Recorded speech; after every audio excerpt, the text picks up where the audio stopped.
Test cricket போட்டியில ஒரு இன்னிங்ஸ்ல 5 விக்கெட்டோ 5 விக்கெட்டுக்கு மேல எடுத்தாலோ அந்த பந்த பவுலர் எடுத்துட்டு போயிருவாங்க. இன்னைக்கு நடந்த பாகிஸ்தான் இங்கிலாந்து மேட்ச்ல இங்கிலாந்து பவுலர்கள் 2 பேரும் தலா 5 விக்கெட்டுகளை போட இங்க ஒரு விசித்திரமான சம்பவம் நடந்திருக்குங்க.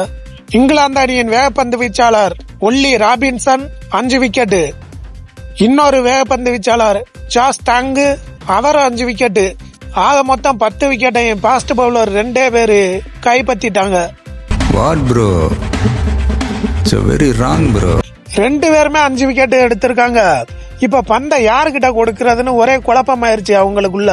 அதனால இங்கிலாந்து என்ன பண்ணிருச்சுன்னா அந்த பந்தை சரிபாதியா வெட்டி பாதிய ஒல்லி ராபின்சனுக்கும் பாதி பந்த சாஸ் டாங்குக்கும் கொடுத்து நினைவு பரிசா எப்போது நிலைத்திருக்க மாதிரி கொடுத்திருக்காங்க. முழு பந்தா கொண்டு இருந்தா கூட இவ்வளவு பேமஸா இருக்காது. பாதி பாதியா வெட்டி புதுவையான சம்பவத்தை தொடங்கி வச்சிருக்காங்க இங்கிலாந்து அணி.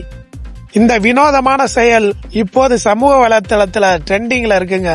இத பத்தி நீங்க என்ன நினைக்கிறீங்க? கமெண்ட்ல சொல்லுங்க.